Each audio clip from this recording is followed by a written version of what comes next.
puede haber nada más brutal que aquella derrota en los pantanos y los bosques. Así se contó en los anales de Roma. 3 legiones imperiales aniquiladas en los pantanos de Germania, en otoño del año 9 después de Cristo. La batalla marcó un punto de inflexión en la historia europea. Porque Roma fracasó en su intento de conquistar las tierras al norte del río Elba y, por supuesto, las que estaban más hacia el este. Los romanos se retirarían a sus defensas en el Rin y el Danubio. Europa quedaba dividida en 2, y así seguiría durante siglos.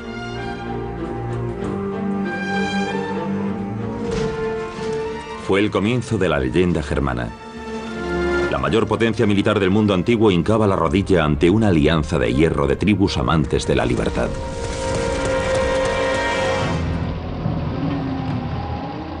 Los nacionalistas alemanes del siglo XIX convirtieron esta batalla en los pantanos en el acto fundador de la nación moderna.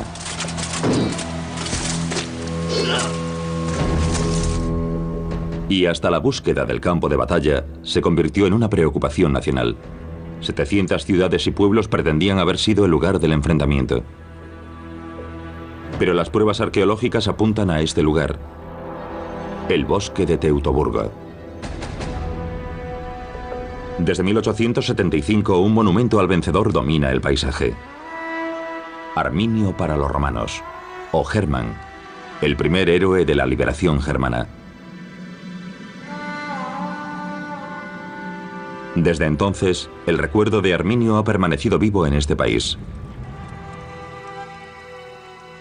Esta es su historia.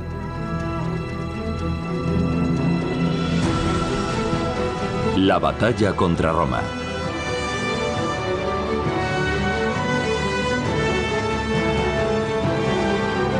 Episodio 1. Una provincia demasiado lejana.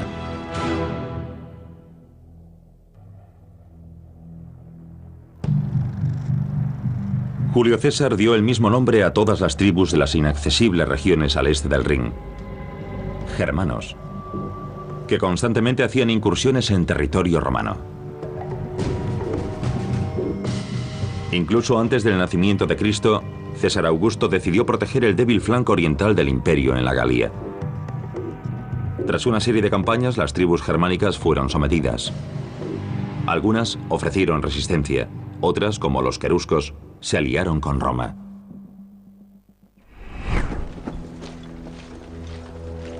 Esta tribu vivió entonces bajo el puño de hierro de la Pax Romana.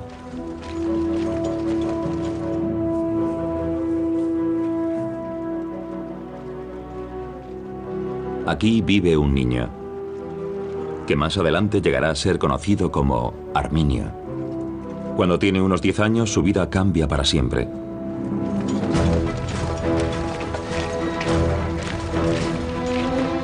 Arminio es de sangre noble. Su padre, Segimer, pertenece a la aristocracia querusca, aunque Segimer se opone rotundamente a la alianza con Roma.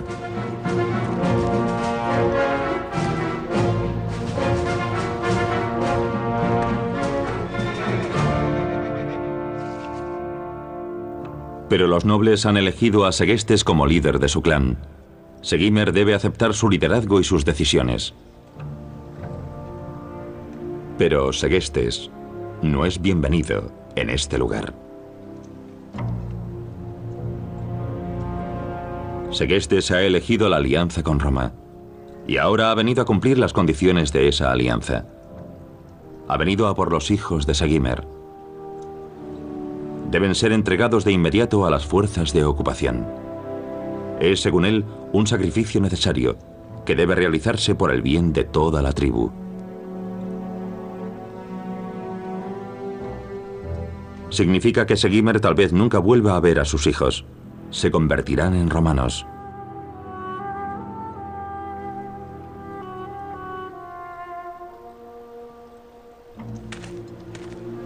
La toma de rehenes era una de las tácticas favoritas de los romanos. Jefes como Segestes eran sus agentes y tenían mucho que ganar con su cooperación.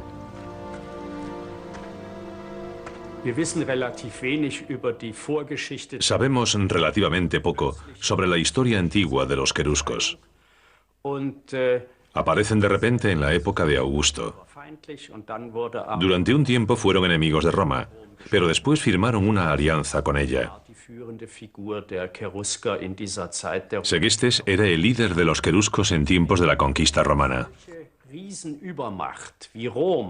Cuando una superpotencia colosal, como Roma, choca con una tribu relativamente pequeña, no es de extrañar que parte del clan o toda la tribu decida aliarse con el enemigo.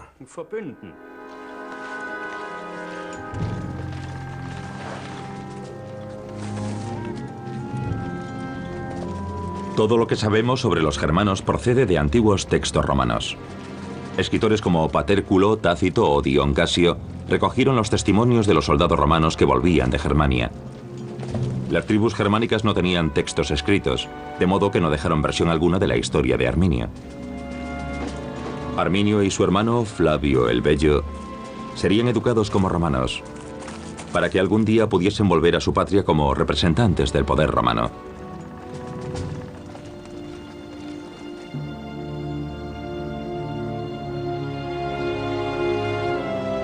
Para los romanos, esta parecía una forma segura de consolidar su control. ¿En quién si no podrían confiar teniendo en cuenta que las familias y clanes que forman el pueblo querusco, sus aliados, están divididos entre enemigos y amigos de Roma?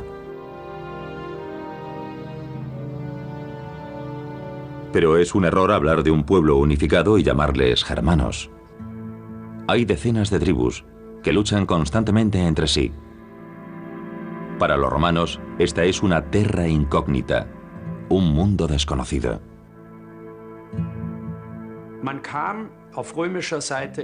Desde el punto de vista romano, se estaban adentrando en un territorio que nunca antes habían conquistado. La Galia tenía una estructura bastante diferente. Eran celtas, ya tenían ciudades permanentes y sus tribus eran jerárquicamente mucho más estables que las de Germania.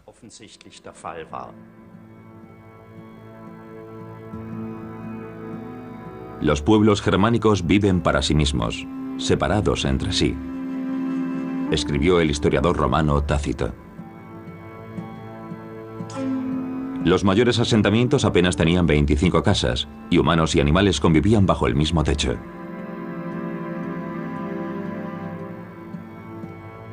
Las ciudades y pueblos como las que hay en el resto del imperio, aquí son desconocidas.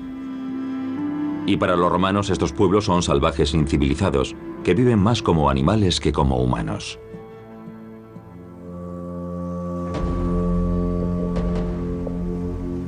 Tácito nos cuenta que viven en un territorio salvaje, entre los ríos Rin y Elba. Un paisaje cubierto por vastos parajes de bosques espesos de roble y abedul.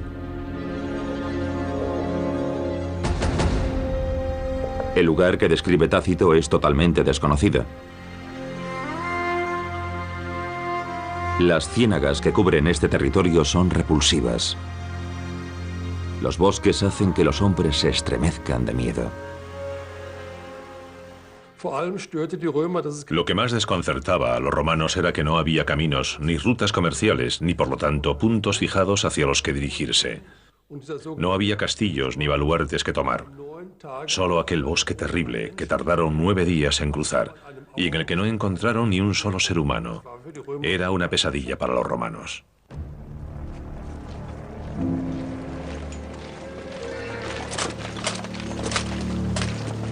Los bosques impenetrables eran totalmente inadecuados para la logística y las tácticas militares romanas. Ser destinado a Germania en el gélido norte era considerado un castigo por la mayoría de los soldados romanos.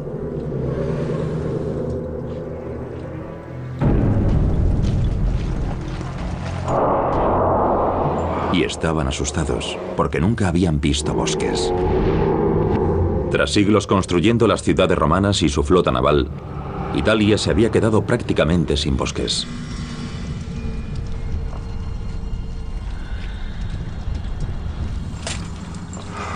Les habían destinado al norte de Europa. Sabían que aquel no era su lugar. Julio César escribió: Aunque caminen durante 60 días, no podrán decir que han llegado al final de este bosque. Y ni siquiera sabrán dónde termina.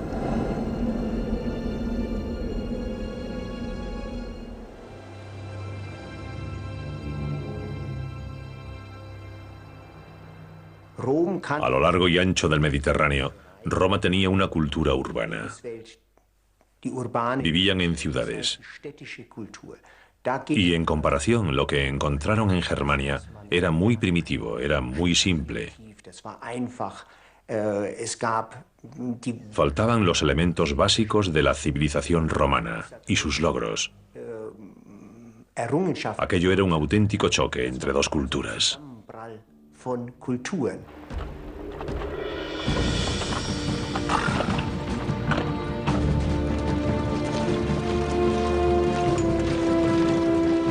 Para Arminio y Flavio, su viaje hacia el mundo romano les habría llevado en primer lugar a través de los bosques hasta el río Rin.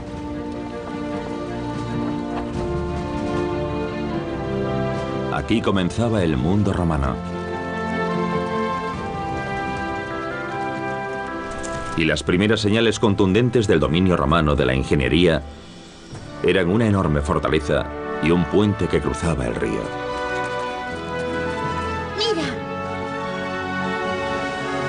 Desde este campamento del ejército en Vétera, muchos miles de legionarios protegen la frontera de Roma a lo largo del río. Es solo uno de los muchos campamentos a lo largo del Rin. Los romanos fundaron ciudades como Colonia, Coblenza y Maguncia, escaparates de la civilización romana. Pero el mensaje que transmiten no es «no os acerquéis».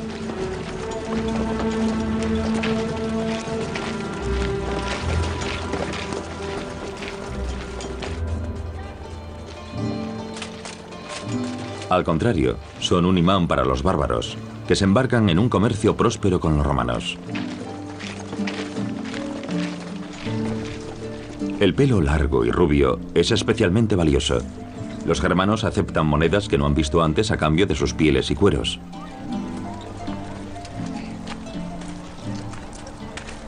Dos monedas. Las tribus que no tienen nada que vender trabajan para los romanos. Es un mundo nuevo tentador. Sin duda debió de causar una tremenda impresión a las tribus germánicas la forma en que los romanos construían sus torres, la compleja organización que tenían detrás, su destreza para los cálculos y medidas, su destreza para ofrecer un suministro de agua corriente. Todo eso debió de causarles una enorme impresión. Nos imaginamos a aquellas tribus con la boca abierta, absolutamente sorprendidos.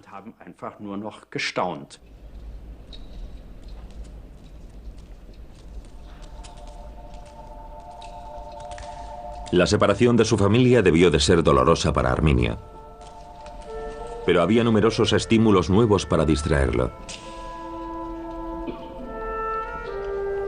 Además, los hermanos bárbaros seguramente se convirtieron en una atracción. Como hijos de nobles recibieron un trato privilegiado.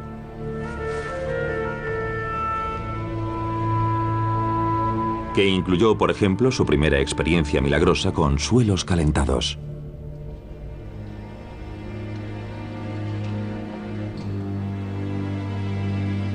Es el viaje de sus vidas.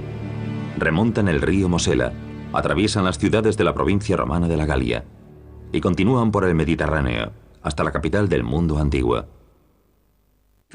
Era una táctica muy popular entre los romanos. Llevaban a los hijos de los nobles a Roma y los educaban en una escuela en la colina palatina. Allí cumplían dos objetivos. Por una parte eran rehenes y garantizaban el buen comportamiento de sus padres, pero por otra eran educados como romanos y se esperaba que cuando volviesen con su pueblo se comportasen como tales. Y sin duda eso fue lo que le ocurrió a Arminio, porque cuando él era un niño, los romanos tomaron rehenes nobles en Germania. Arminio y Flavio posiblemente llegaron a Roma sobre el año 9 a.C. Primero atravesaron los barrios de los canteros en unos suburbios llenos de vida. Después se fueron acercando al centro de la mayor ciudad del mundo, con su 1.000.000 de habitantes.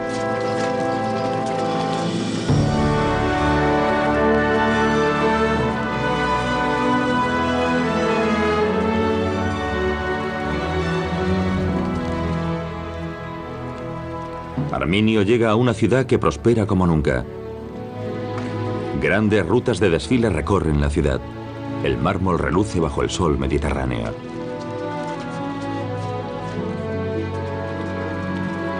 Nunca habían disfrutado de un período de paz tan largo, y el Imperio Romano nunca había sido tan grande como bajo el emperador Augusto.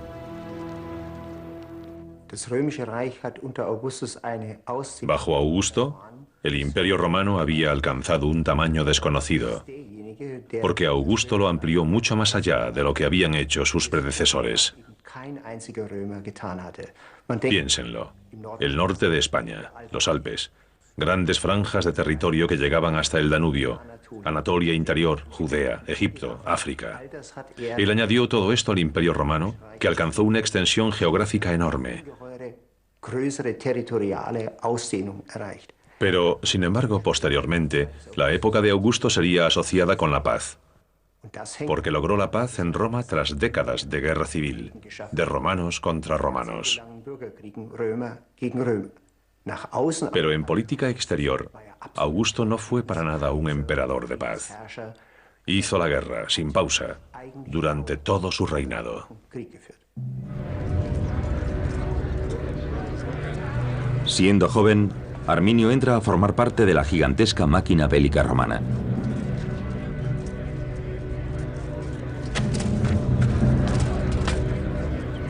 Enseguida comprende la clave del éxito militar de Roma: la disciplina.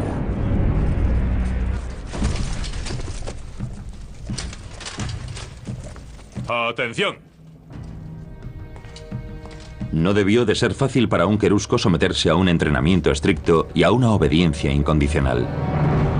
Los guerreros germánicos rechazaban los liderazgos firmes. Pero Arminio demuestra ser un excelente alumno.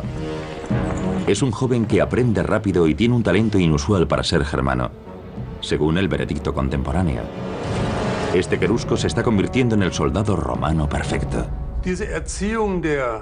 Esta educación de un germano dentro del Imperio Romano siempre tiene dos vertientes. Una vertiente técnica: ¿cómo lidero un ejército? ¿Qué armas llevo? Y una vertiente ideológica. La política y Roma son la misma cosa. Roma es el ideal que debemos adorar. Y los romanos combinaban ambas. Aproximadamente en el año 1 a.C., Arminio recibe su primer destino, Panonia, en los Balcanes. Es capitán de la Auxilia, una fuerza montada de mercenarios germanos.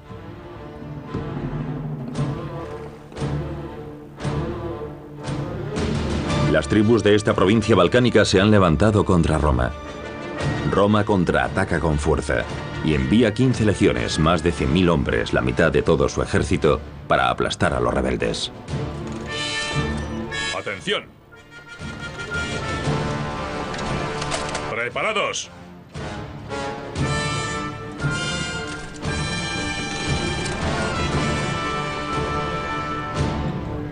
Es una demostración de la absoluta superioridad de la estrategia militar romana.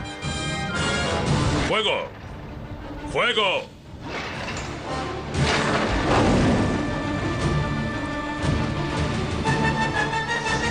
El poder romano no se encuentra en el valor de los soldados individuales, sino en la cooperación estratégica de las unidades militares. Arminio nunca olvidará esta lección. En un combate abierto, Roma es invencible. Nos encontramos ante dos formas diferentes de concebir la guerra. El ejército romano es profesional y disciplinado. Los diferentes rangos poseen funciones y papeles definidos. Cada hombre sabe si debe hacer una cosa u otra. Manda a muchos hombres y tiene medios y equipo para hacer esto o aquello. Entre los germanos, sin embargo, existía una relación entre los jefes o nobles y los guerreros elegidos que pasaban de tribu en tribu y que habían jurado fidelidad a esos jefes.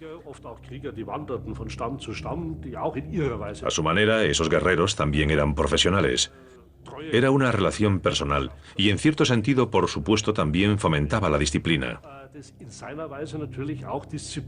Es decir, era una cuestión de honor. Una situación en la que estaban unidos a un hombre concreto y le debían lealtad.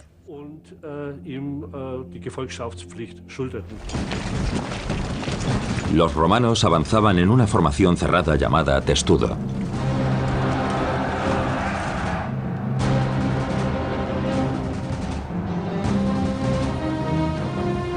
Los bárbaros atacaban en una formación en cuña llamada cabeza de jabalí.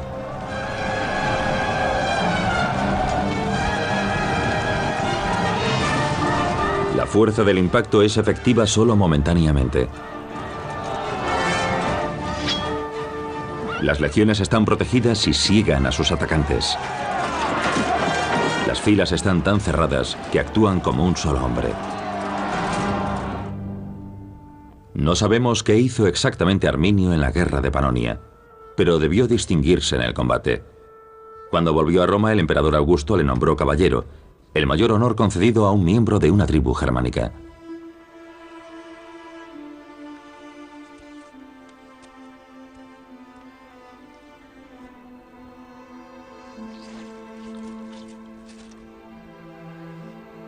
El hijo de un noble de los bosques de Germania se había convertido en un ciudadano respetado en Roma.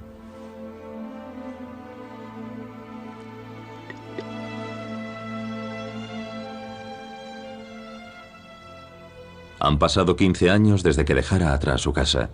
Es imposible saber si echa de menos a su familia, la libertad, los bosques infinitos. Imposible saber cuáles son sus ambiciones.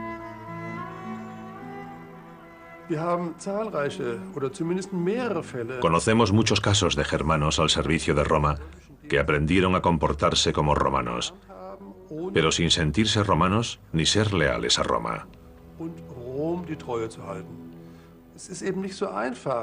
No es fácil conseguir que la gente se comprometa de verdad con un sistema que puede que les conceda grandes privilegios, pero que también les exige un cambio de identidad. No todo el mundo puede hacerlo.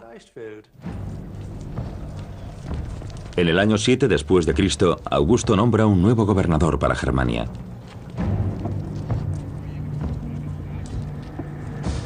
Es un pariente suyo, llamado Publio Quintilio Varo, al que describen como físicamente corpulento y espiritualmente complaciente. Aunque Varo ya ha demostrado su valía en una crisis. Aplastó una revuelta judía siendo gobernador en Siria y crucificó a 2000 rebeldes. Llegó a esta provincia rica como un hombre pobre y se marchó de esta provincia pobre como un hombre rico, dirían de él después. En sus días de gloria se acuñaron monedas con su imagen, un raro privilegio.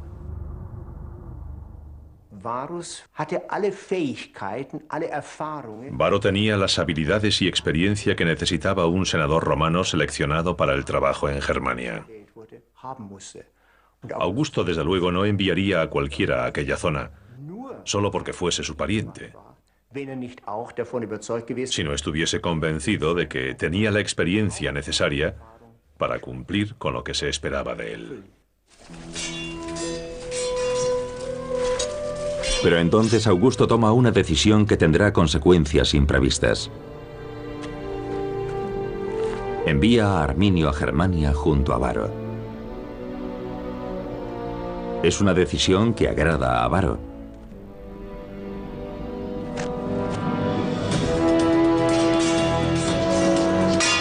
Arminio tiene fama de ser valiente, disciplinado y leal. Y conoce a los queruscos y su forma de luchar. Habla su idioma.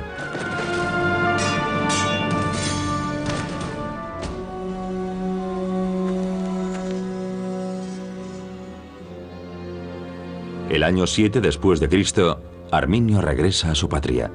En los últimos 15 años los romanos han llegado en masa, han construido su nueva provincia, han montado campamentos a orillas de los ríos Rin, Meno y Lipe, para consolidar su control en la Germania Magna.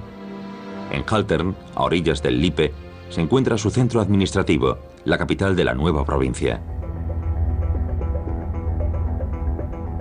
Junto al actual Museo Romano de Haltern, crean una base para 3 legiones, un total de 20.000 hombres.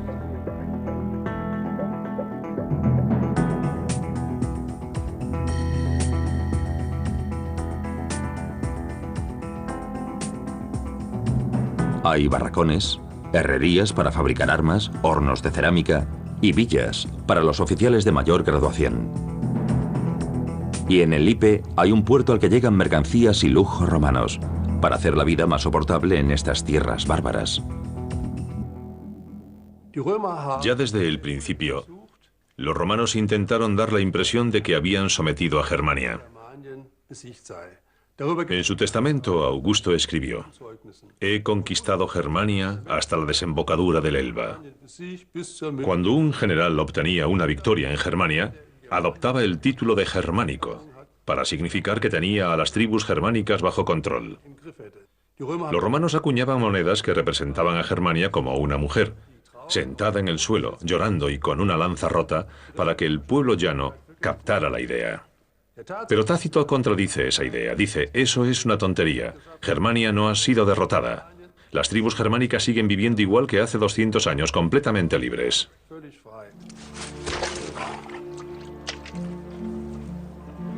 A su vuelta, Arminio tal vez buscó en vano señales de la dominación romana.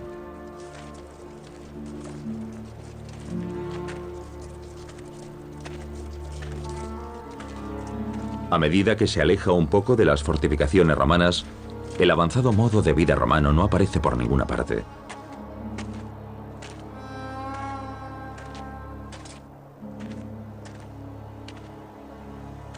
Arminio sin duda aprovechó la oportunidad para reencontrarse con su padre, Segimmer. Tuvieron tiempo para hablar de la grandeza de Roma o de su patria.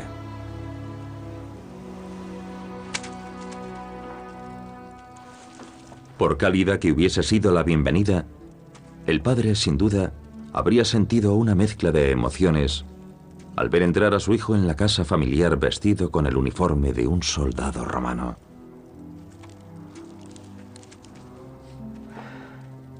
Arminio sin duda debió alabar las ventajas que les había traído Roma y formar parte del imperio. Riqueza, conocimientos y justicia, y el fin a las perennes guerras civiles entre las tribus germánicas. Pronto habría calzadas, ciudades, incluso suelos de piedra calientes en lugar de tierra batida.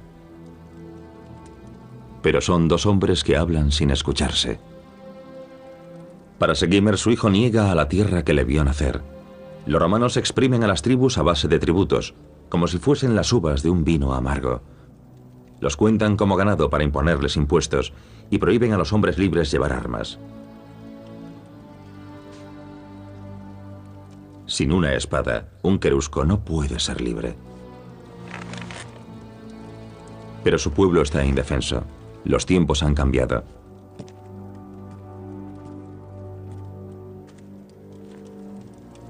Los queruscos están condenados a una vida de esclavitud. Han perdido su libertad. Pero no todas las tribus germánicas insisten, como Segimmer, en la libertad y la independencia. En el río Land, cerca de la pequeña localidad de Valgirmes, los arqueólogos han realizado un descubrimiento extraordinario. Cuando en 1993 se encontraron restos romanos en esta zona, se pensó que era solo otro campamento del ejército. Los escritos romanos decían que habían fundado ciudades propiamente dichas al este del Rin, pero los expertos siempre los habían tachado de propaganda. Pero ahora había pruebas de algo más. Esta es una ciudad civil.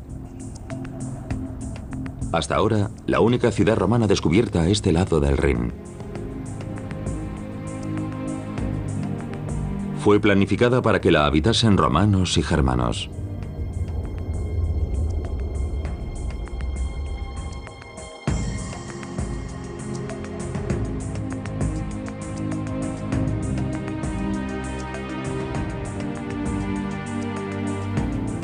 El historiador romano Dion Casio describió la estrategia que ocultaba. Al construir foros, casas y baños, se seducía a los pueblos derrotados para que abrazasen la paz.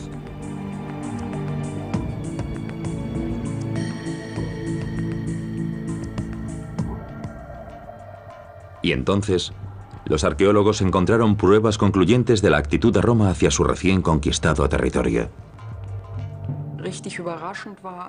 Nos sorprendimos mucho cuando encontramos fragmentos adornados en un lateral con pan de oro.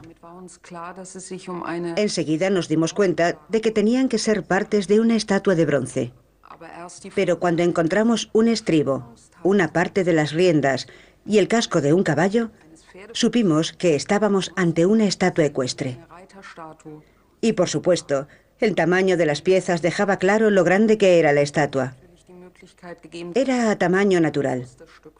Y dado que tenía adornos dorados, una estatua de esa época, colocada en ese lugar, solo podía haber sido una estatua del emperador Augusto. Este monumento áureo se alzaba en el foro. El hecho de que hubiese una estatua ecuestre de oro a tamaño natural en Valguirmes demuestra que los romanos reclamaban claramente como suyo el territorio, pasando por encima de la población local. Imagínense a un nativo de la zona, de pie, en el foro, contemplando esta reluciente estatua de oro de un jinete y su caballo, y que era el retrato realista del emperador. Tenía que ser algo absolutamente impresionante para ellos. Varo probablemente esperaba encontrar Germania ya pacificada cuando llegó a Haltern y conoció a Arminio.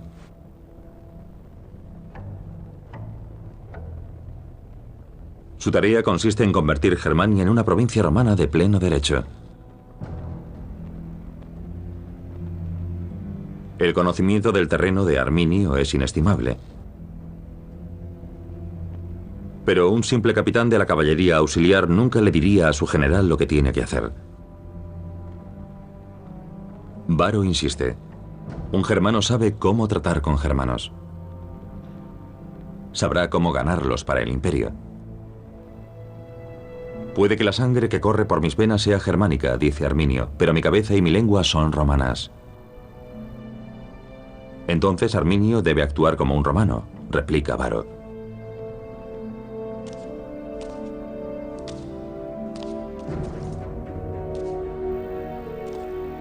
Y a Arminio le es encomendada su primera misión.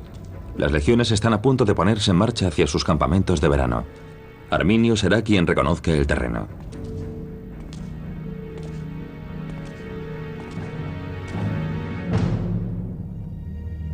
Para demostrar su dominio, los romanos trasladaban a sus tropas al este cada verano. Desde sus baluartes en el Rin y en el Lippe, marchan hacia el río Weser, hogar de los queruscos.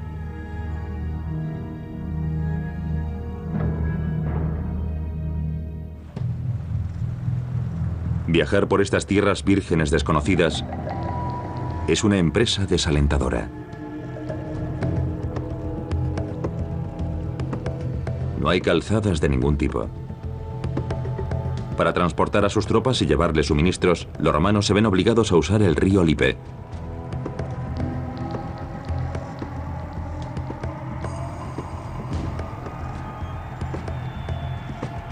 Incluso desarrollan una embarcación especial para ello. Es una barcaza de fondo plano de 30 metros de eslora con un calado de solo 40 centímetros. Puede navegar en aguas poco profundas y transportar una carga de 53 toneladas. Con centenares de estas barcazas, Varo se adentra en Germania, hasta que el río se vuelve demasiado estrecho. Entonces desembarcan la carga a tierra. Hay enormes cantidades de material.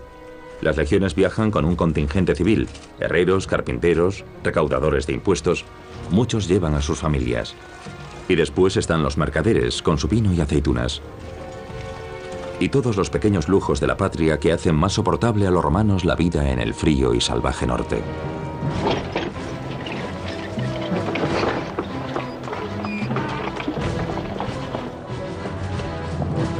La unidad auxilia, formada por mercenarios germanos a caballo, se encarga de abrir y escoltar la marcha.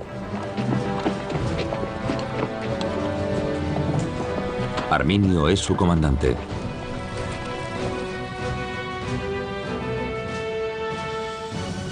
Un total de 22.000 personas que forman una fila de 15 kilómetros se abren paso por la llanura. Si avanzas en un frente ancho de varias columnas, pero de repente te encuentras con que debes pasar un río o un barranco, o una franja estrecha de terreno entre un acantilado y un pantano, donde el camino apenas tiene 20 o 40 metros de ancho, poco importa que hayas estado avanzando en un frente ancho. De repente todo se para.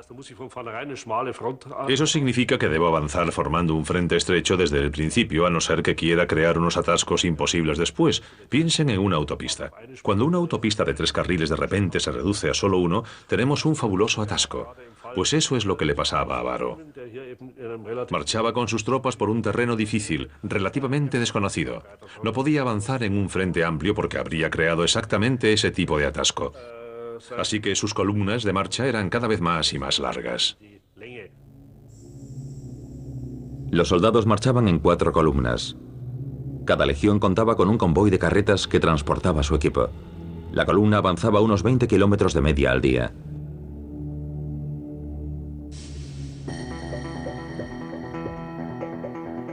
Las legiones se dirigían hacia una zona próxima a la actual Minden, que incluso hoy conserva su nombre latino, Porta Westfálica. Aquí es donde el río Weser atraviesa las montañas de Wien y Weser. Durante mucho tiempo no se conoció la ubicación exacta del campamento de verano de Varo. Pero en 2008 los arqueólogos descubrieron restos romanos en un pueblo próximo al río Weser.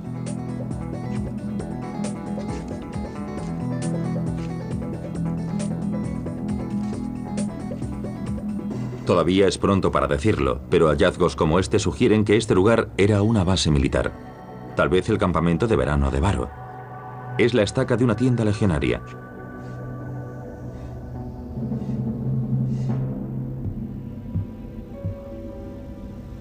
Desde su nueva posición de vanguardia, Varo decide imponer la ley romana a los bárbaros. Un pueblo que no ha sido sometido en combate tal vez pueda ser controlado con la aplicación estricta de la justicia.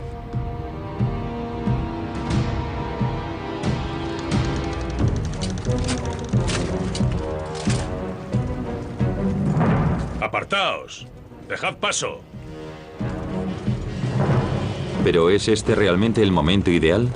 El historiador Velleio Paterculo tiene sus dudas.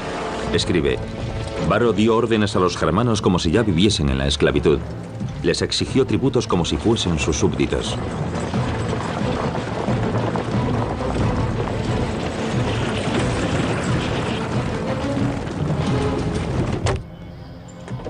Los recaudadores de impuestos se hacen famosos por exigir que se paguen las cantidades exactas por los diferentes bienes.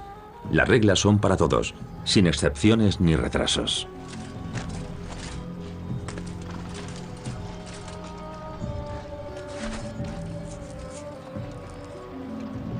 Bien.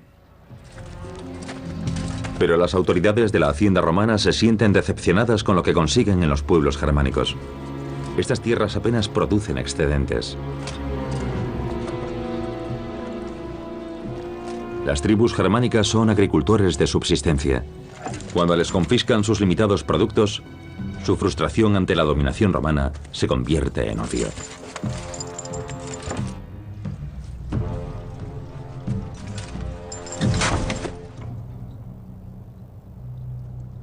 Y la ley romana solo empeora las cosas. Que una persona sea juez en la disputa entre otras dos va en contra del sentido de la justicia germánica. Siempre ha sido privilegio de los nobles germánicos negociar entre sí los asuntos de justicia.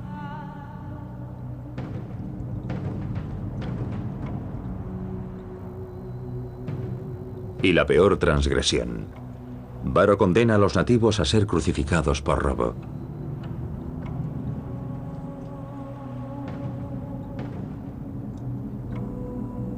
En el mundo germánico solo los dioses podían decidir sobre la vida y la muerte de un hombre libre. El robo e incluso el asesinato se expían pagando una multa, denominada Bergeld. Soltadme, no me toquéis. Pero Varo ignora las sagradas tradiciones germánicas. El comportamiento de Varo en Germania no difirió mucho de la política romana en otros lugares del imperio. Intentó introducir la ley romana, porque eso formaba parte de la vida en una provincia romana. Y que a los pueblos germánicos no les gustase, bueno, fue una reacción perfectamente normal por su parte. Pensemos en lo que pasa hoy. A la gente no le gusta que la juzgue o la encarcele una potencia extranjera. Todas las comunidades intentan resistirse cuando aparecen extranjeros que quieren imponer su forma de justicia.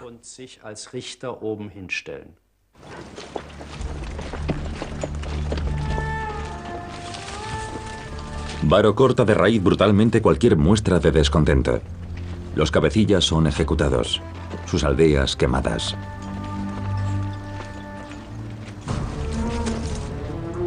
¿Y qué piensa Arminio de todo esto? Él recordaba a su pueblo como una tierra de guerreros libres y orgullosos. A su vuelta los encuentra indefensos, impotentes y desmoralizados, oprimidos por el mismo poder que él representa.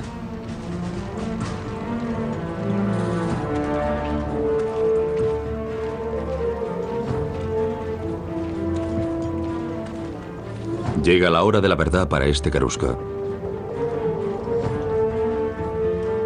Puede que no tenga elección. Se vuelve contra Roma.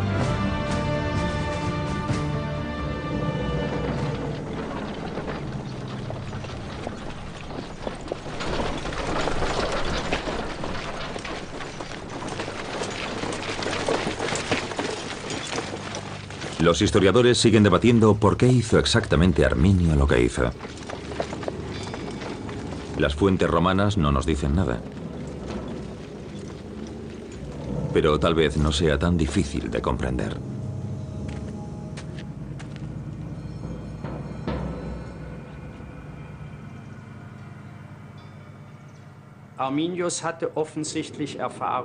Arminio debió de experimentar cosas que lo llevaron a cambiar de opinión.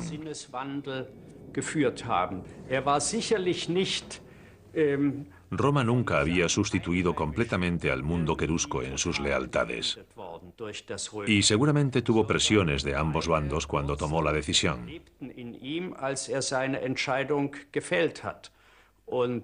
Seguro que estaba profundamente fascinado por Roma y que absorbió de ella todo lo que necesitaba para llevar a cabo su plan.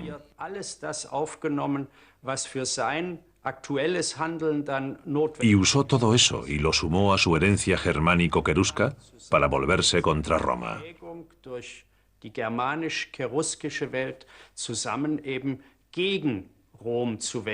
Roma, de la que ahora pensaba que ya no podía ser el futuro para su pueblo.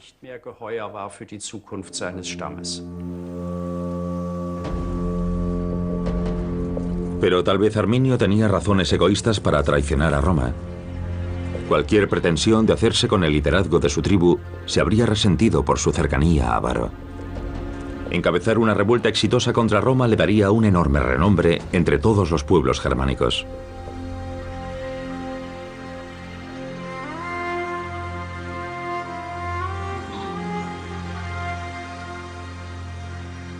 Es muy probable que Arminio ambicionase convertirse en rey de los pueblos germánicos, algo que nunca había existido.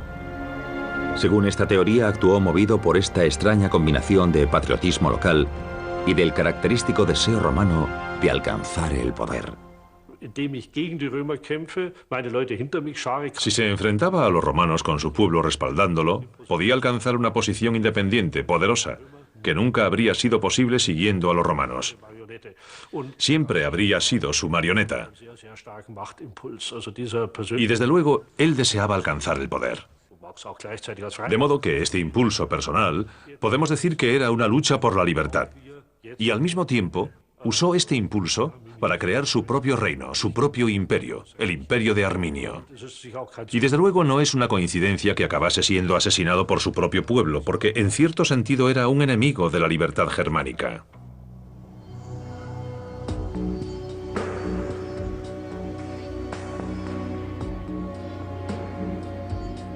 A espaldas de los romanos, Arminio convoca a todas las tribus germánicas para poner a prueba su lealtad.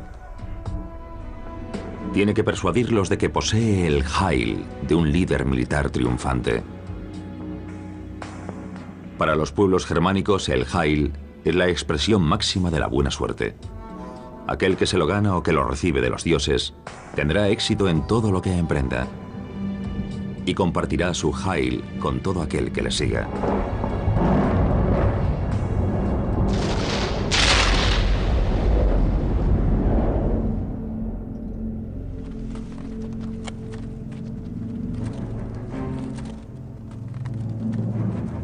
Pero no será fácil unir a las tribus germánicas en pos de un objetivo común. Prefieren pelearse entre sí. El peor enemigo de una tribu germánica es otra tribu germánica.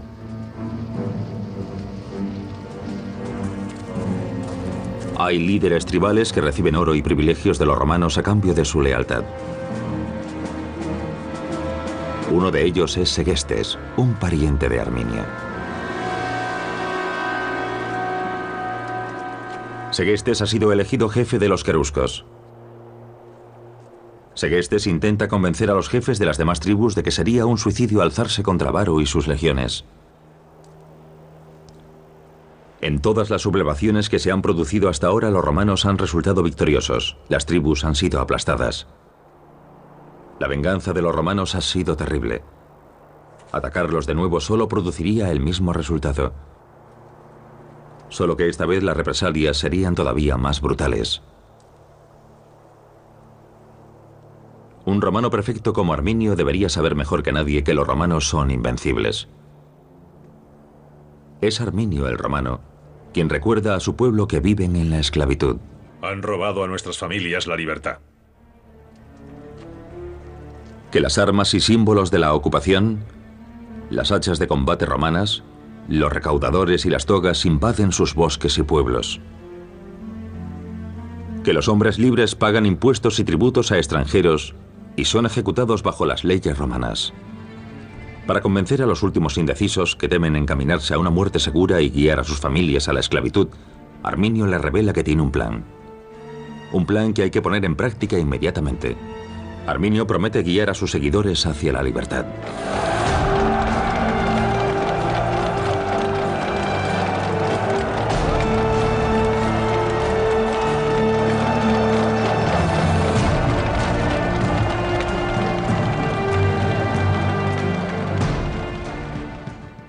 Arminio era un hombre de personalidad carismática. ¿Cómo si no habría conseguido poner a tanta gente de su lado tan rápidamente y con tanto secreto, sin que los romanos se diesen cuenta de nada, o al menos sin que notasen algo que les llevase a sospechar?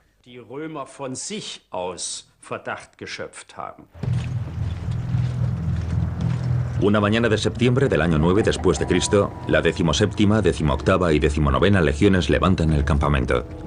Con sus carretas de pertrechos, sus artesanos, mercaderes y sus familias, suman un total de más de 22.000 personas. Están deseando volver a la comodidad y el lujo de sus cuarteles de invierno. Pero la perspectiva de tener que marchar atravesando los bosques germánicos les provoca sentimientos dispares. Muchos de los soldados más veteranos solo quieren dejar atrás esta campaña para poder disfrutar de un merecido retiro en Roma. Un derecho automático tras 25 años de servicio.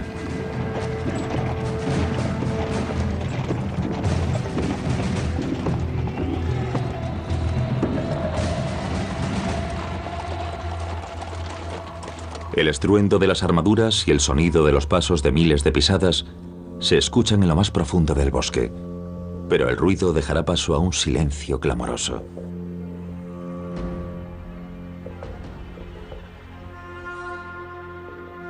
La grandeza de Roma, tan efectiva para la intimidación de sus enemigos, se verá impotente aquí. Algo ocurrirá en estos bosques.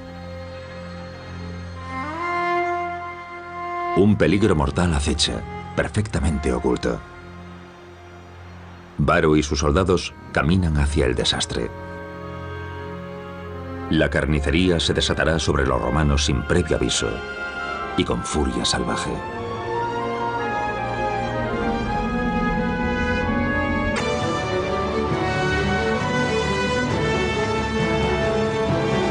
Episodio 2.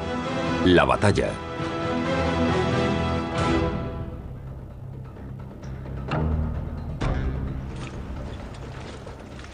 A finales del verano del año 9 después de Cristo, las legiones de Varo se preparan para volver a sus cuarteles de invierno en el Rin.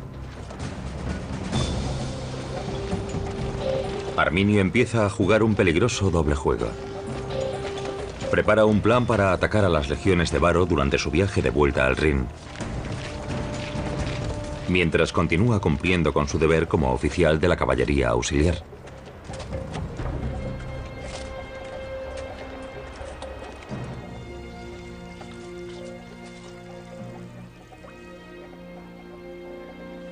Varo y Arminio están muy unidos. Son casi como padre e hijo. En el futuro a Varo le reprocharán haber sido demasiado confiado. Pero para Varo, Arminio es un romano. Su lealtad no puede ser cuestionada. A sus espaldas, Arminio intenta ganarse a los guerreros de las tribus germánicas en los oscuros bosques.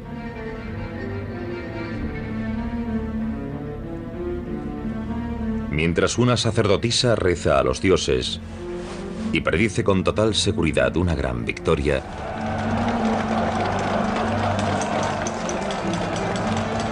Arminio se concentra en el enorme reto práctico de derrotar a los romanos. Incluso con los dioses de su parte, las tribus no tendrán ninguna posibilidad si se enfrentan a los romanos en un combate abierto.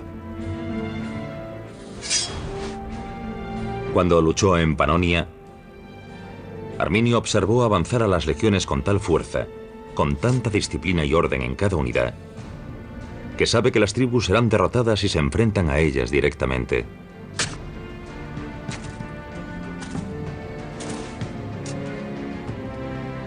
Un jefe tribal sugiere atacar a los romanos durante la marcha, cuando sus líneas se estiren a modo de 100 pies por las llanuras.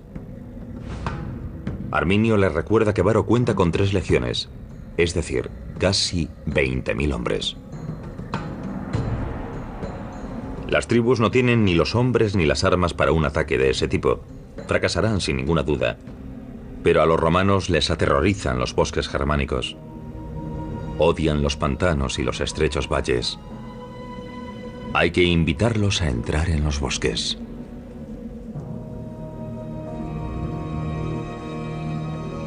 Arminio estaba en muy buena posición. Conocía bien el ejército romano. Había participado en campañas, había aplastado la gran rebelión de Panonia, donde los romanos tuvieron que luchar durante mucho tiempo en una guerra difícil. Y contaba con otra ventaja. Los romanos confiaban en él. Era un caballero romano, un oficial romano. Sin duda debió de ser un hombre de gran carisma. Todo el mundo pensaba que era el hombre que podía lograr los cambios que querían para Germania. A los romanos les han llegado rumores de que las tribus germánicas planean rebelarse. Tal vez las legiones deberían marchar en formación de combate. Cuando Varo pregunta a Arminio, este le contesta que es solo un rumor. Pero si Varo lo desea, hará un reconocimiento del territorio con su caballería auxiliar. Varo está satisfecho y los pensamientos se vuelven hacia la patria lejana. Por Roma. Por Roma. Por Roma.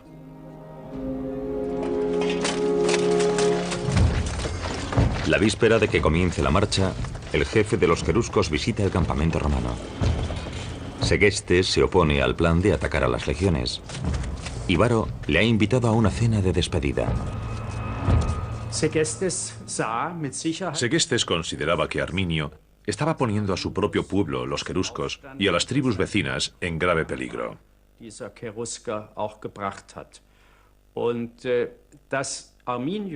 Bastantes jefes ancianos de los queruscos pensaban que las posibilidades de éxito de Arminio no eran demasiado elevadas.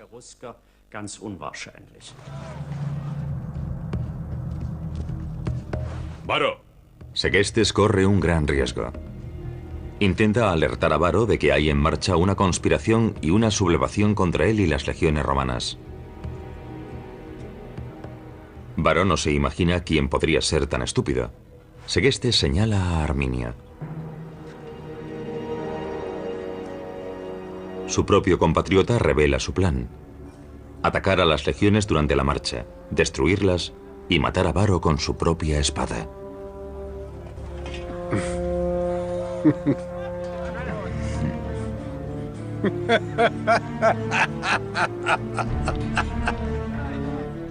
Varo da las gracias a Segestes por intentar evitarle tan terrible humillación y le invita a una copa de vino. Segestes suplica a Varo que deje a Arminio atrás con él, encadenado, cuando inicien la marcha. Varo pregunta a Segestes si cree que no distingue a los amigos de los enemigos. Varo era un hombre muy experimentado. Pertenecía a la élite del Imperio Romano. En Siria había ganado muchísima experiencia manejando situaciones militares y políticas muy complejas. Y había aprendido que es buena idea confiar en tus aliados y amigos. Y esa es una cuestión fundamental en la vida. Si de repente debes dejar de confiar en alguien en quien has confiado durante mucho tiempo porque otra persona le calumnia. Varo siguió confiando en Arminio y esa fue su perdición. La lealtad a un buen amigo, básicamente, es una virtud. En este caso fue un error, porque el amigo lo traicionó.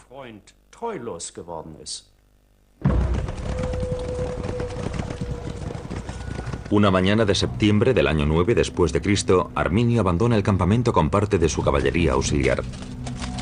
Varo ha desoído las advertencias de Segestes y le ha dado a Arminio libertad para actuar según su criterio. Después de este primer aviso no hubo tiempo para un segundo, dicen las fuentes romanas. Los veteranos comandantes romanos no tienen tanta confianza como Varo, pero no alcanzan a ver qué podría hacer Arminio, ni aunque fuese desleal.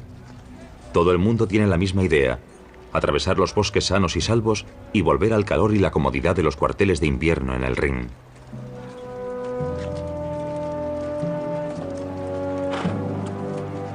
Arminio está decidido. No hay vuelta atrás.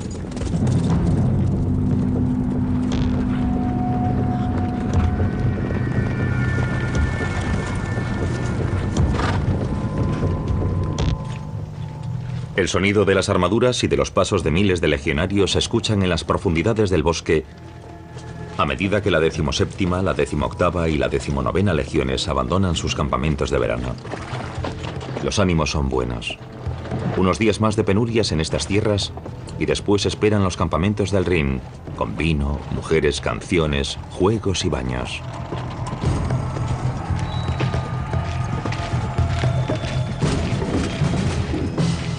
Varo tal vez se ve ya de vuelta en Roma disfrutando de una jubilación acomodada y feliz.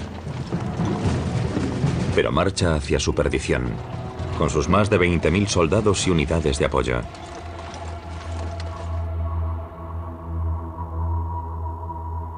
La columna gigante probablemente toma el camino habitual, hacia el sur siguiendo el río Weser, por las estribaciones del bosque de Teutoburgo hacia el río Lippe, y después continuar hasta el Rin. Así es como debería ser.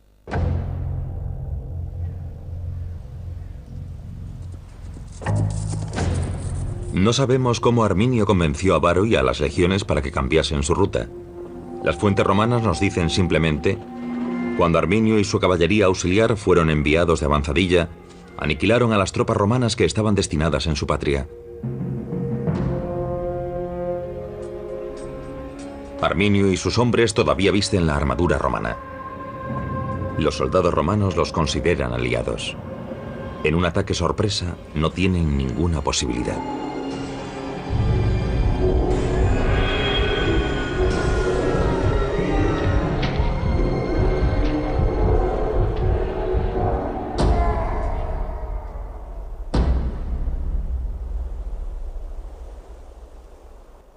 Quemad las torres.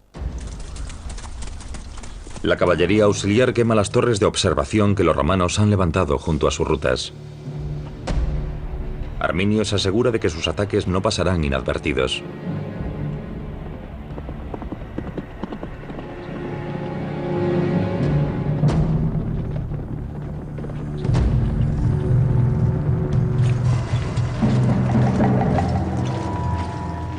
Al final del primer día de marcha, las legiones llegan a las estribaciones del bosque de Teutoburgo. El terreno es llano, el clima es gris pero seco, y las tropas avanzan a buen ritmo.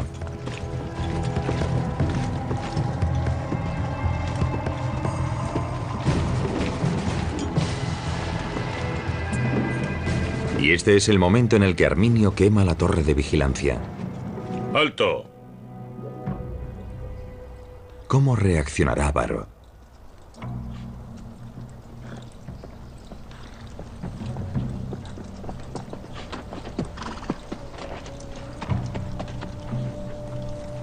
Los romanos se preguntan qué puede significar eso.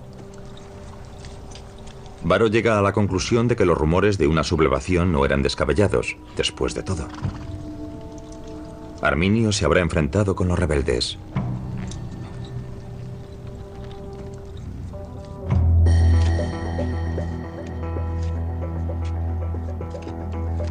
Los comandantes romanos en Germania normalmente evitaban penetrar en los bosques o pantanos con sus tropas.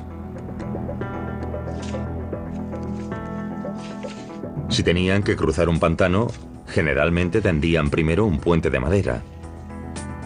Eran los pontes longi, los puentes largos descritos por los historiadores romanos. Todavía no se ha encontrado ninguno, pero probablemente eran similares a las pasarelas que construían las tribus germánicas. Esta tiene casi 3.500 años. Fue construida por las tribus que vivían cerca del pantano de Fenner, cerca de Osnabrück.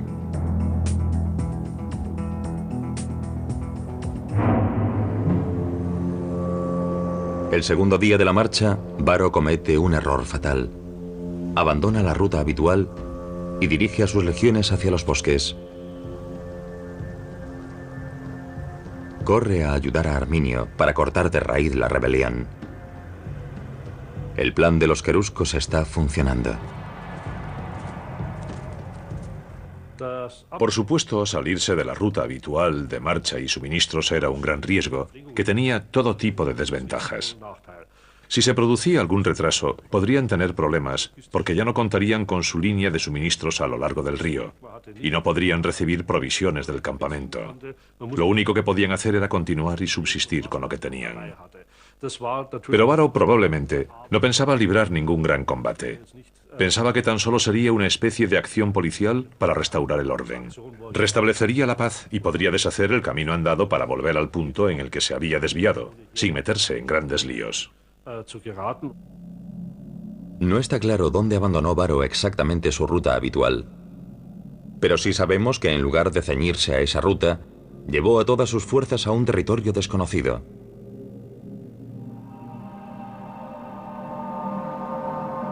El bosque de Teutoburgo.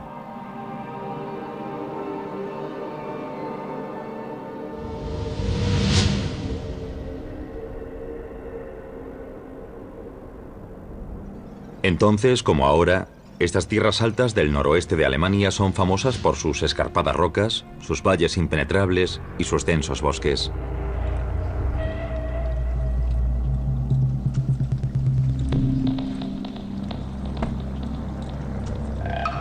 Es una pesadilla para los soldados romanos e imposible para un ejército de casi 22.000 hombres.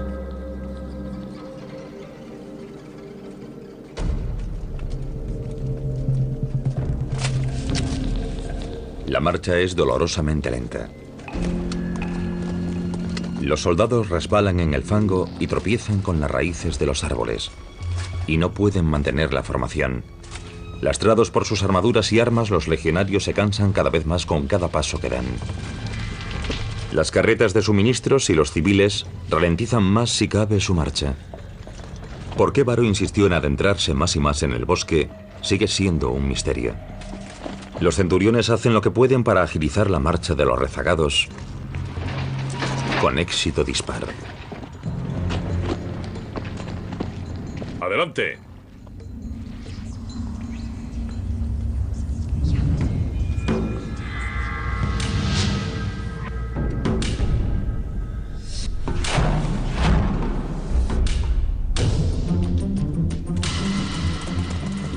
Los germanos saben cómo moverse por el bosque. Armados tan solo con lanzas, hachas y espadas, pueden aparecer desde todas las direcciones a la vez y se mueven sigilosamente por sendas marcadas, pero bien disimuladas. Arminio coloca a sus hombres en posición en el monte bajo. Los romanos no notan nada.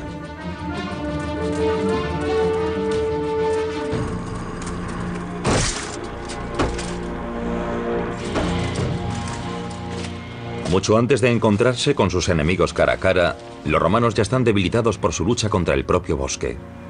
Dion Casio escribe: incluso antes del ataque los romanos ya tenían muchos problemas. Tenían que talar árboles, hacer pasarelas y construir puentes para avanzar. Es precisamente la situación que Arminio pretendía crear.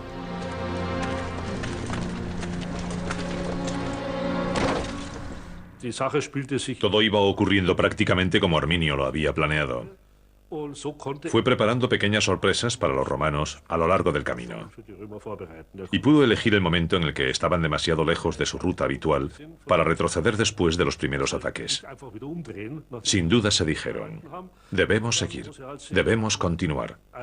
Y así fueron cayendo cada vez más en la trampa. Los historiadores no se ponen de acuerdo en cuántos guerreros movilizó Arminio para enfrentarse a Varo. Pero es difícil pensar que la cifra total se acercase a la de las 3 legiones de Varo.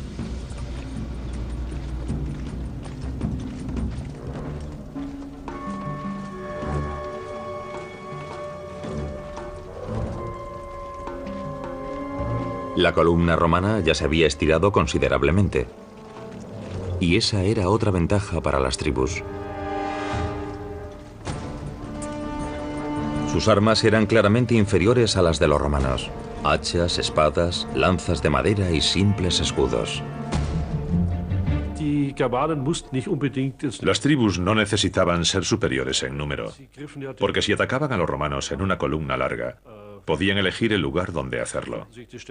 Pongamos, por ejemplo, que 3.000 legionarios marchan formando un estrecho frente y una columna de 2 kilómetros, acompañados por carretas y mulas, con personas en retaguardia abrumadas por sus cargas, y que de repente son atacados por 5.000 nativos. Estos cuentan con la ventaja de la sorpresa y en ese momento también con una superioridad numérica considerable. Arminio cuenta con otra ventaja crucial. Cuando atraviesan un terreno difícil, las legiones cuentan con protección en sus flancos. La caballería auxiliar, los mercenarios germánicos que él manda, y que se han unido a la rebelión.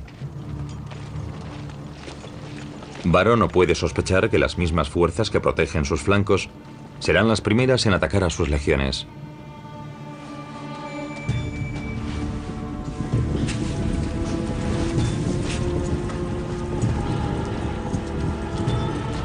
Los guerreros salen de sus escondites en las colinas.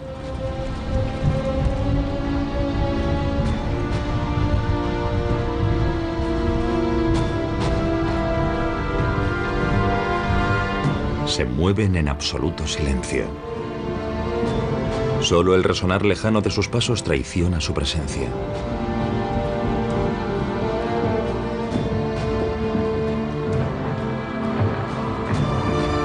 Y en ese momento, la caballería auxiliar cambia de bando. El ataque sorprende a los romanos totalmente desprevenidos.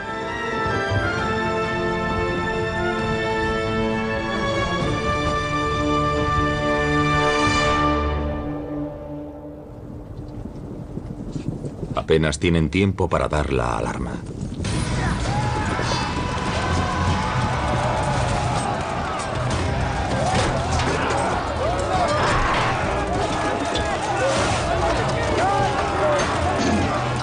Los germanos luchan más con sus cuerpos que con sus armas, escribió un historiador romano. En la caótica confusión de civiles y carretas de suministros, es imposible que lleguen los refuerzos.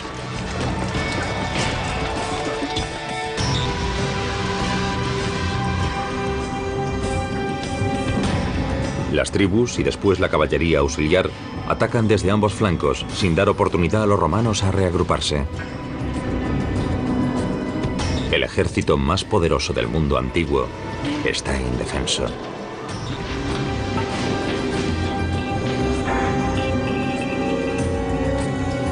No hay ejércitos marchando en formación. Solo se trata de atacar y correr.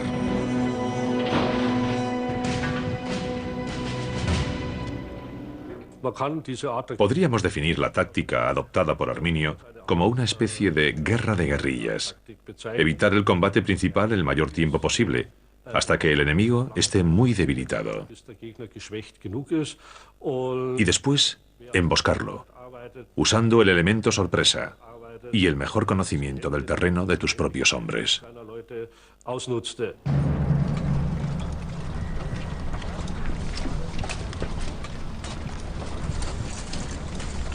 Es probable que Arminio atacase el medio de la larga columna.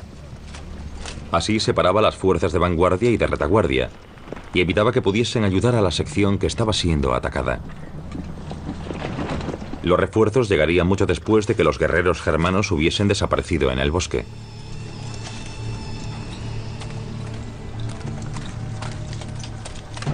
Varo no cuenta con información fiable sobre lo que está pasando.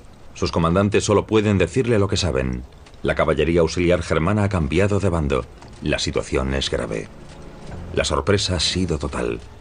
Los centuriones han sido eliminados, incluso antes de poder poner a sus tropas en acción. No pudieron resistir. Pero ¿cuál es la intención de sus enemigos? ¿Van tras un botín o es un ataque a mayor escala? Lo único que saben es que el enemigo es numeroso. ¿Y dónde está Arminio?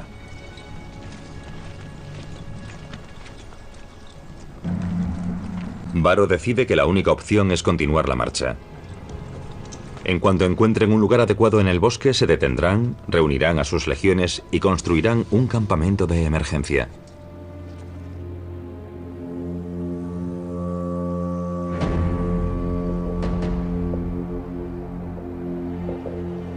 Según Tácito, los romanos consiguieron avanzar por el bosque. Y entonces, las tres legiones unieron fuerzas para construir un campamento provisional.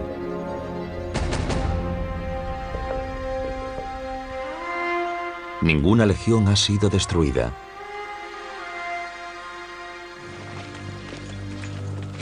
Se ha perdido una batalla.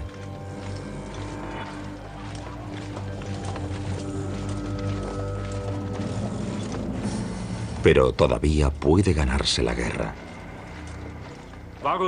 A estas alturas, Varo siguió el procedimiento estándar romano.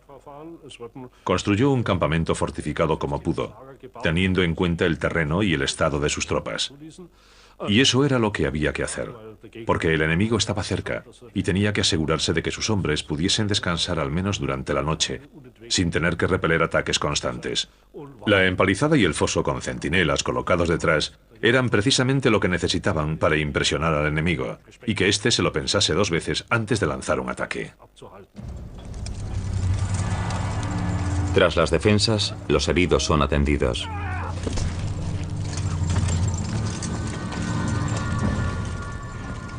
Mientras tanto, los comandantes sopesan sus opciones. Se dan cuenta de que sus bajas son peores de lo que pensaban. 8 cohortes han sido eliminadas. Sus opciones son pocas. Tal vez deberían intentar salir corriendo. Pero seguir adelante podría ser un suicidio. Varo debe tomar una decisión. Ha sido traicionado por el hombre en quien más confiaba. Sus comandantes le aconsejan quedarse tras las defensas. Podrían enviar mensajeros a las guarniciones de Haltern y Xanten para pedir refuerzos. No hay alternativa. Necesitan ayuda. Varo rechaza su consejo. Acabarán con todos los bárbaros en cuanto consigan salir del bosque. Da orden a sus comandantes de que abandonen a los civiles y de que destruyan el convoy de carretas. Nada debe retrasarlos. Las legiones marcharán al amanecer. Las órdenes son claras y serán obedecidas sin cuestionarlas.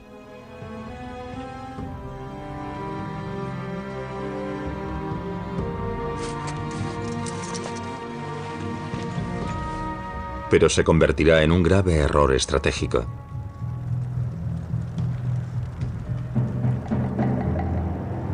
Las fuerzas germánicas descubren inmediatamente el convoy de carretas en llamas.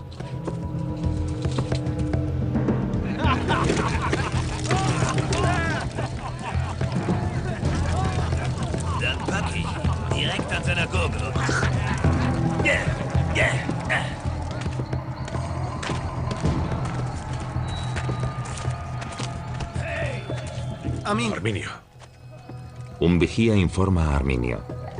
Los romanos han expulsado a los civiles del campamento y están destruyendo sus bienes. Algunos de los jefes quieren lanzarse al pillaje antes de que todo se queme.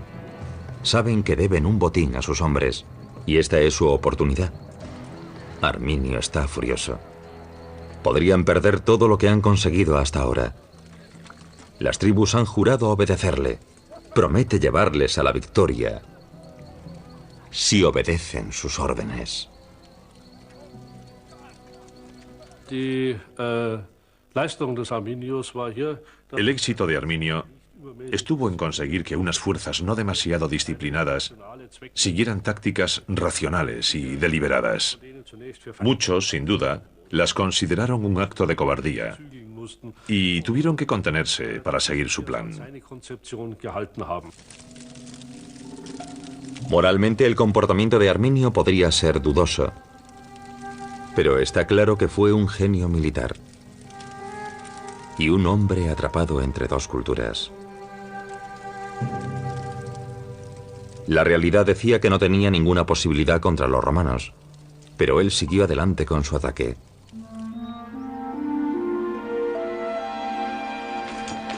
A la mañana siguiente, las legiones salen del campamento en formación de combate. Varo abandona a los civiles a su suerte. Tal vez espera que los bárbaros los masacren y se apoderen de sus bienes y dejen marchar a sus legiones.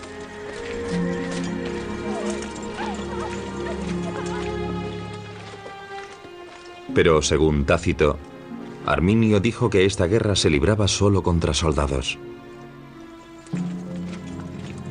Este código de honor germánico se basaba en un razonamiento lógico. Si Arminio perdonó la vida de los civiles que formaban el convoy, no fue por razones humanitarias. Era una gran oportunidad para hacerlos prisioneros y después pedir un rescate. Comerciar con personas, con prisioneros de guerra, es perfectamente normal en una guerra, porque se necesita mano de obra y es extremadamente valiosa.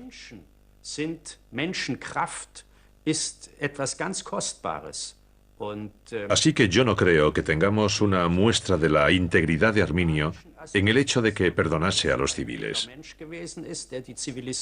Simplemente actuó de manera práctica.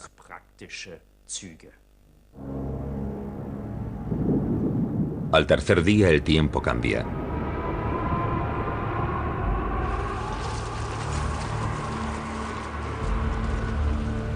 Las lluvias torrenciales obligan a los legionarios a detener su marcha. Su armadura, empapada y pesada como el plomo, hace que los soldados tengan menos movilidad incluso que antes. Para Arminio y sus hombres, el tiempo es perfectamente normal.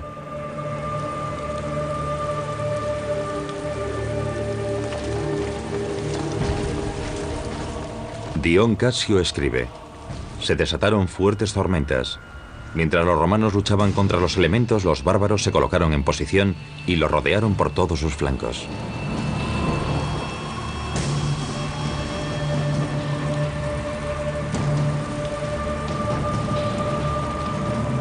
Arminio desencadena un ataque de una brutalidad espantosa.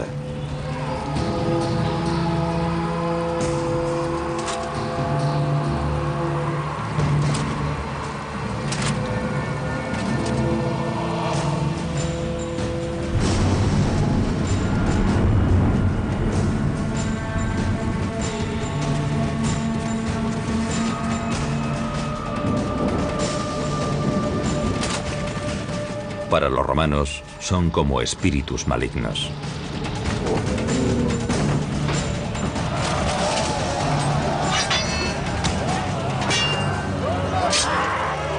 No hay tiempo para una reacción defensiva heroica. No hay tiempo para atender a los heridos.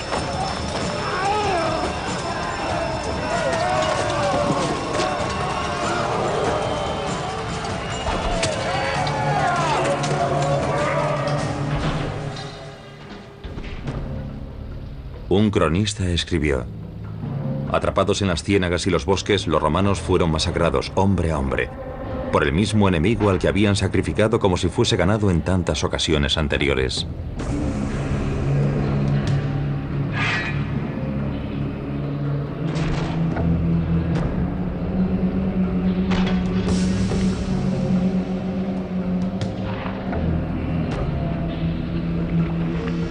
Y finalmente, en medio del caos, Varo pierde el control de sus legiones. Los soldados ya no tienen generales a los que seguir. Su ejército se desmorona. Pero los historiadores no culpan solo a Varo de esta derrota. La victoria de Arminio se debe a las condiciones adversas, dicen. El clima haciendo historia. Es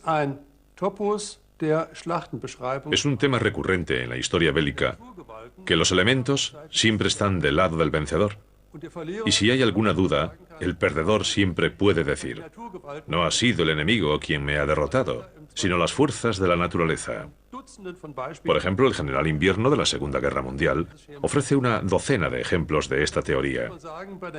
Por otra parte, hay que admitir que, en el caso de Arminio, no es totalmente descabellado pensar que el tiempo tuviese algo que ver en su victoria. Los romanos iban muy cargados, los germanos llevaban poca ropa. Normalmente, eso no habría importado, pero sí que podría haber influido cuando llegaron las lluvias, porque sabemos que los romanos no estaban demasiado cómodos en nuestro clima. Porque la gran pregunta, ¿son indígenas las tribus germánicas o emigraron a estos territorios? Fue contestada por Tácito categóricamente: tienen que ser indígenas.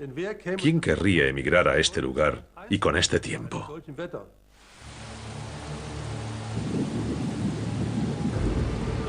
En el plazo de 24 horas, Varo se ha encontrado con 2 ataques aplastantes sobre sus legiones. Poco a poco ha tenido que irse dando cuenta de que la victoria no está a su alcance. Solo puede pensar en evitar la aniquilación.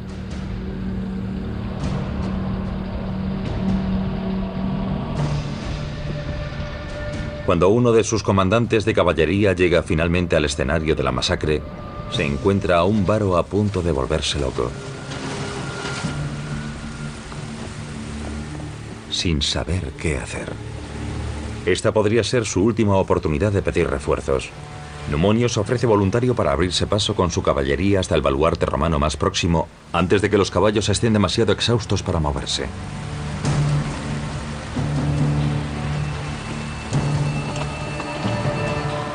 Según los historiadores romanos, Numonio solo quería salvar su propio pellejo. Dejó a los soldados de a pie en la estacada y huyó hacia el Rin. Pero el destino se cobró su venganza. Como recogió Patérculo, la muerte encontró al traidor por el camino. Varo y Numonio han ideado un plan, pero Arminio va un paso por delante. Otra trampa espera a la caballería en su huida. Ni un solo jinete llegará al Rin.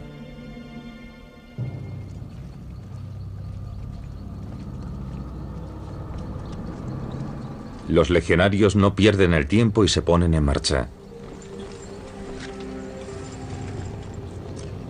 Ya nada importa, salvo salir del bosque.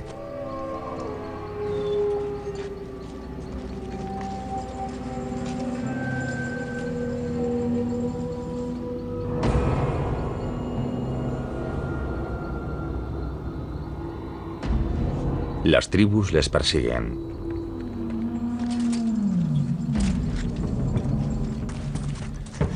Saben que solo tienen que seguir empujando a los romanos.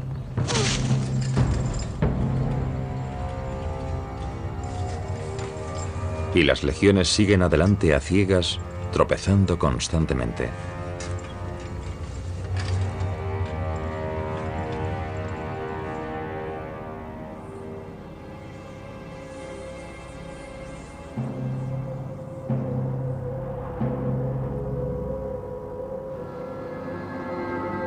Pero la marcha forzada nocturna ha dado sus frutos. Por fin, 3 días después de haber abandonado su ruta habitual, el bosque se vuelve menos espeso y el terreno más llano. Lo hemos conseguido. Por fin hemos salido de ese infierno. Parece que hay visos de esperanza.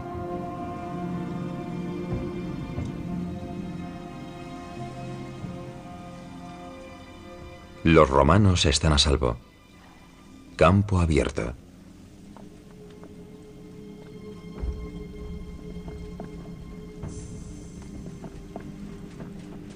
Si contaba con la caballería de Numonio, a estas alturas Varo se da cuenta de que toda esperanza está perdida.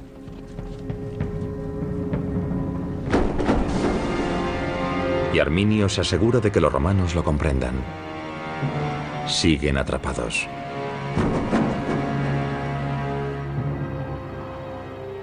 Analizando su avance, podemos deducir que Varo y lo que le quedaba de sus legiones se dirigieron hacia el norte el tercer día y marcharon por las montañas Biern, hasta que llegaron a la llanura del norte.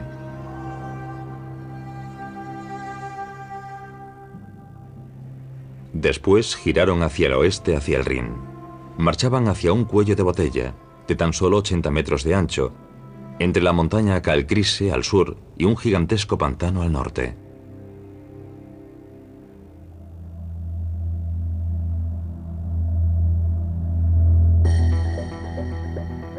Hace apenas unos años, los arqueólogos encontraron los restos de una empalizada. Detrás de esas defensas se cree que Arminio y sus hombres esperaron emboscados a Varo para asestar el golpe final definitivo. Eso es lo que los expertos creen. De la tierra que está delante de la empalizada han desenterrado miles de clavos y trozos de plomo de origen romano. Objetos domésticos como tijeras, pero también puntas de lanza y herramientas. ¿Fue este el escenario del último combate? El orgullo de la excavación es la máscara ceremonial de un oficial de caballería romano. Aunque hemos encontrado numerosos objetos en Calcrise, el terreno en sí es bastante reducido. Y las fuentes nos dicen que aquí se produjo un suceso importantísimo, en el que participaron 3 legiones. Es decir, al menos 10 o 15.000 hombres, o quizás 20.000. Hasta ahora, los hallazgos de Calcrise no confirman esas cifras. Aunque todavía no hay pruebas concluyentes, Calcrise fue declarado inmediatamente escenario definitivo de la batalla. El museo es un imán para turistas. Los defensores de Calcrise basan su argumentación en las fechas de las monedas encontradas en el yacimiento. A juzgar por las pruebas actuales, hay muchos más argumentos a favor de Calcrise que en contra.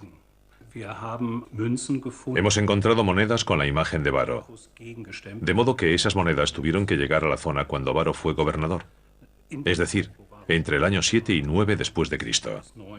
Podemos estar seguros de ello. El segundo argumento es que no hemos encontrado monedas acuñadas después del año 9 después de Cristo, entre las 1800 aproximadamente que hemos desenterrado. Los científicos han encontrado huellas de un combate en un tramo de 10 kilómetros de las montañas Biern. Esto nos permite reconstruir un escenario claro para el tercer y decisivo día. La disposición del terreno en Calcrise, toda la zona en la que estamos trabajando, deja muy claro que el ejército romano iba de este a oeste y que las tribus los atacaron repetidamente desde las faldas inferiores de la colina de Calcrise. Podemos demostrarlo en una zona de al menos 10 kilómetros. Podemos probar que las tribus siguieron hostigando al ejército romano durante su marcha con ataques fulgurantes, a pequeña escala.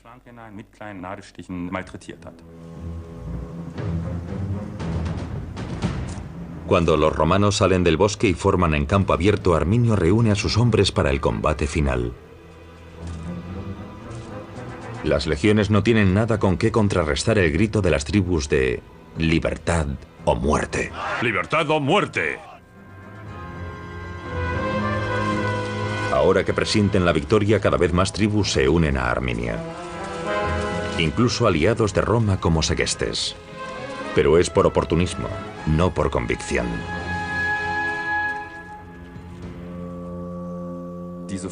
No deberíamos pensar en estas tribus como los honorables pueblos germánicos.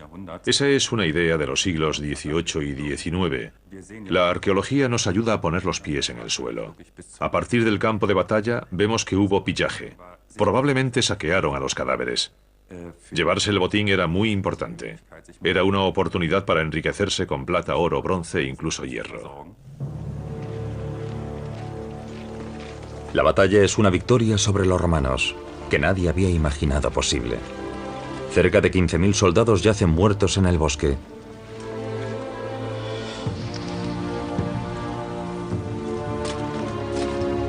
Los pocos supervivientes se arrastran por la llanura, esperando a ser capturados y masacrados.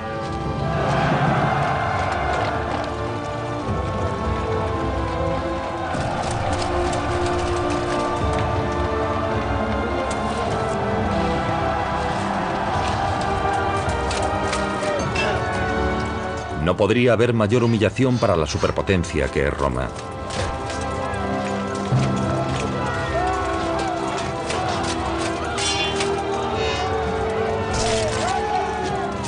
La victoria de Arminio no tiene precedentes.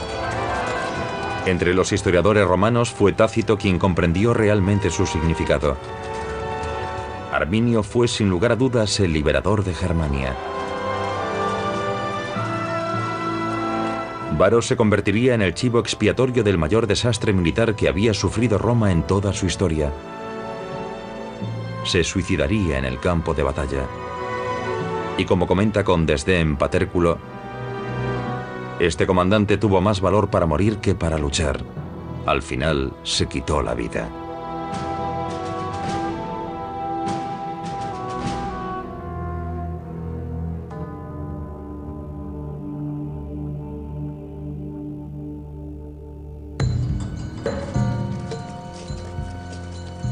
Ni siquiera tras 3 días de combates el baño de sangre ha terminado. Las tribus victoriosas recorren el campo de batalla, arrancando armaduras y armas a los cuerpos de muertos y moribundos.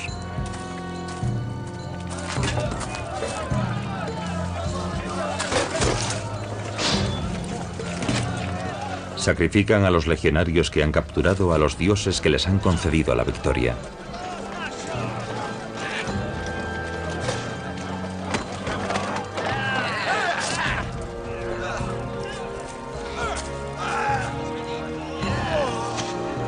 Los estandartes de las legiones se arrojan al barro. Y el cadáver de Varo es deshonrado. Su cabeza iniciará un terrible viaje hacia Roma, al palacio del emperador Augusto.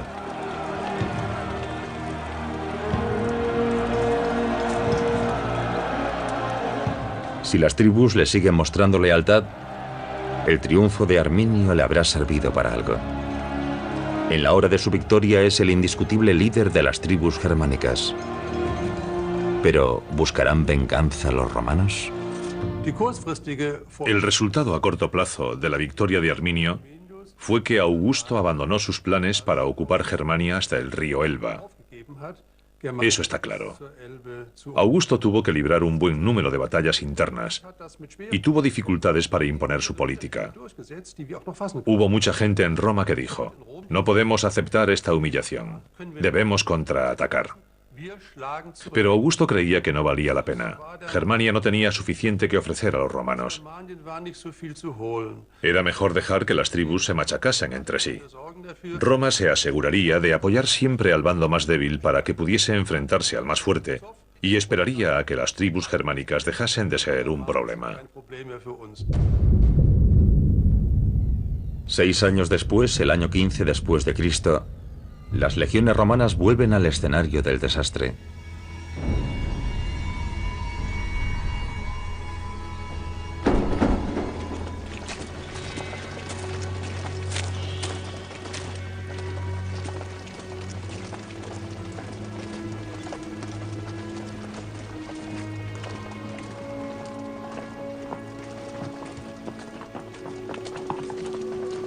Tácito describe los terribles descubrimientos que hicieron las legiones bajo el mando de Germánico.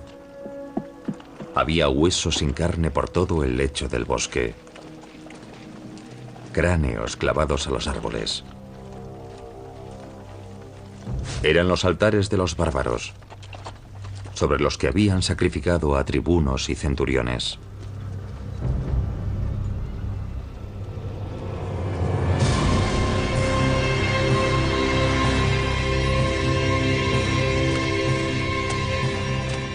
Germánico ordena enterrar los restos y presentar un último respeto a los caídos.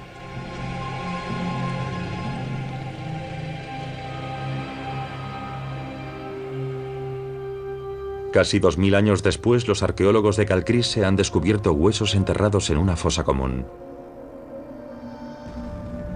Son huesos de hombres y muestran señales de violencia.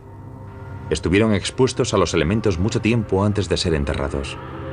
¿Podría ser esta la prueba de que Calcrise fue el escenario de la batalla? Tal vez los arqueólogos hayan confirmado la veracidad del relato de Tácito 2000 años después. Pero no todo el mundo está satisfecho, y la búsqueda del campo de batalla continúa.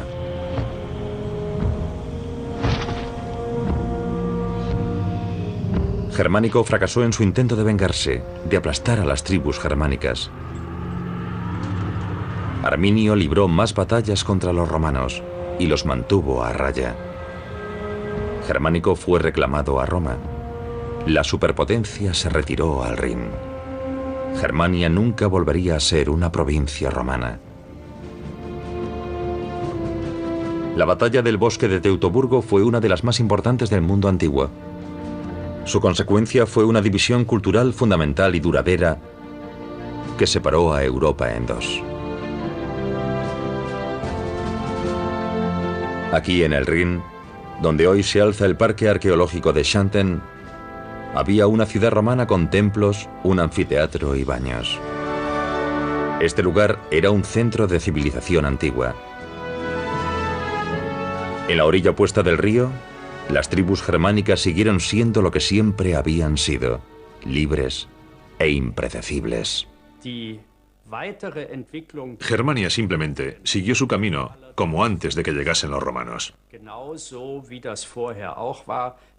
Germania no era de ningún modo una nación unificada. Tendrían que pasar muchos siglos antes de que se formasen grupos tribales más grandes, como los alemanes o los francos, que a la larga serían lo bastante fuertes para acabar con el Imperio Romano en el oeste.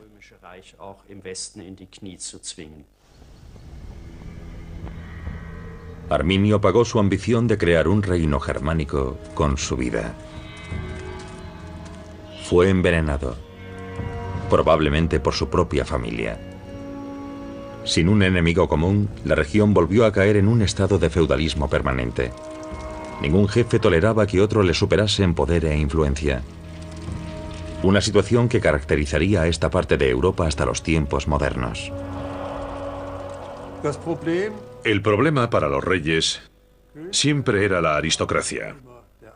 Y ese problema duró en Alemania hasta el reinado de Federico Guillermo IV. Cuando le ofrecieron el trono en 1848 dijo: sí, pero ¿qué piensan mis otros príncipes? No le importaba lo que pensase el pueblo, pero temía a sus iguales, a las otras cabezas coronadas de Alemania. Así que podemos decir que este sentido de envidia, este sentido de rivalidad con la aristocracia, se convierte en un factor permanente en Alemania. Arminio fue considerado el héroe germano durante mucho tiempo. La adoración alcanzó su cenit con la construcción del monumento a Hermann en 1875. La espada apunta hacia Francia, el mayor enemigo de Alemania en el siglo XIX, aunque Arminio había luchado contra Roma.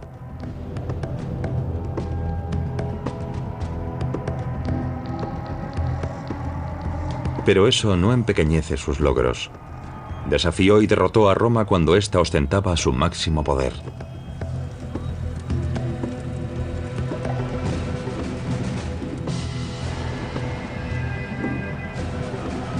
Pero nunca habríamos sabido nada de este héroe si sus enemigos no hubiesen contado su historia.